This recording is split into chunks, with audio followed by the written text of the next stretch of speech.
There are so many experiences in my life, as there is in everybody's life. And you try to pick the one experience that, had that experience not happened, perhaps none of the other experiences ever would have either. And it was so life-changing that it's pivotal in your life. And for me, that takes me back. I got married at the age of 15. I dropped out of high school in the middle of my 10th grade.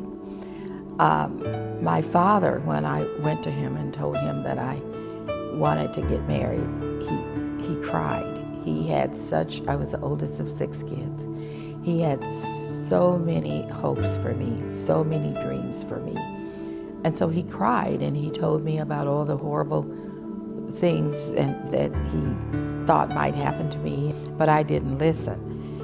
And my dad decided that he would go ahead and agree for me to marry at that age, because in those days, unlike it is today, the worst thing that could happen to a young woman was to get pregnant out of wedlock.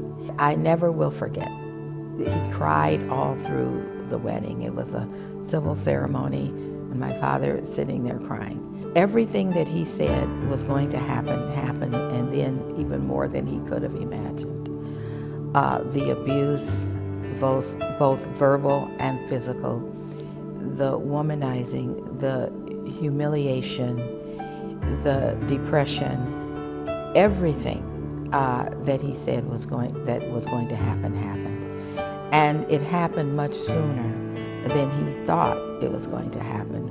We had been married for 1 week to the day. We got married on a Saturday, and that following Saturday, I found myself trying to get up off the floor where he was stomping my head into the floor. And but I did not want to let anyone know, because I was so embarrassed. I could not go back home and say to my father, "You were right. I made this huge mistake." I felt that I had made my bed, I'd have to lie in it. And then finally, in 1964, I said, "I just can't take this anymore." And I left. But keep in mind, I only had a 10th grade education, well, not even a 10th grade education. And I had 2 children by that time, ages 2 and 3. He left me for another woman. She had 6 children, and there we were struggling. And it was in the wintertime, it was in November in Iowa. We ended up with no heat in the house. The heat and the electricity was separate. My youngest daughter became ill. She had to go to the hospital with bronchitis going into pneumonia. We had nothing. No money, no prospect of money. I didn't have a job. I didn't have a prospect of a job. I didn't know who would hire me. I didn't even know if I wanted to be hired. I had sunk into such a deep, deep depression. There were days that I wouldn't get up out of bed except to go and try to feed the children and then go back to bed. It was like the world was going on, but somehow I wasn't a part of it. And I didn't want anybody to know that I had sunk that low. So this one particular morning, I shall never forget it. I got up and went into the kitchen, and my 3-year-old daughter was standing in front of the refrigerator. She had opened the door, and she looked at me and she says, "Mama, I want an apple." And I became angry, and I said, "Shut that door. We don't have an apple. I don't have any money.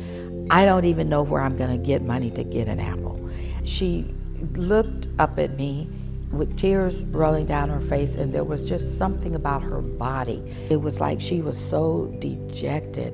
And I looked at my child, and I thought, what have we become? What have I done? And then I looked at her, and I thought,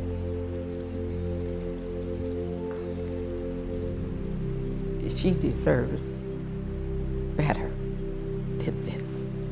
My children deserve better. And I thought, I've got to do something. I've got to do something. I thought, I don't have an education. Who is going to hire me? I walked 6 miles in the wintertime, in the snow, down to the employment agency. And I took an aptitude test. There were 6 of us that took that test. And of the 6 of us, I was the only African American. And the other ladies that took the test, they were sent to work in banks, to work in lawyers' offices as receptionists. The examiner told me that the results of my test showed that I would never be able to do the kind of work they did, that I was only fit to do menial labor. And so he had found a job for me at HLIC Motor Company, and I could go and clean car interiors. I remember the laughter in the background of one of the young ladies, and I felt my face get hot, but I said, you've got to do it. I thought back to my daughter in that refrigerator door, and I said, I cannot let my children down. So I said, I'd take it. And I walked that winter in the snow, sub-zero temperatures, from my house all the way those 6 miles every day. No, I don't even deserve a pat on the back, because it was my children who made me realize that I deserved a better life.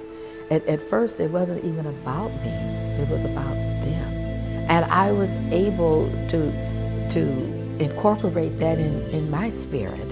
And I knew that I wasn't going to stay at HLIC cleaning cars, that one day, somewhere, somehow, I was going to do better. From there, it was a short leap. Was it easy? Absolutely not. There are stories along the way of how difficult it was. I learned that even though I was in a toxic relationship, it took me a little while to get out of that relationship, but I said, no, I've learned my lesson. I deserve better. My children deserve better. We're going to get better. And that was a pivotal story in my life and our turnaround, myself and my children.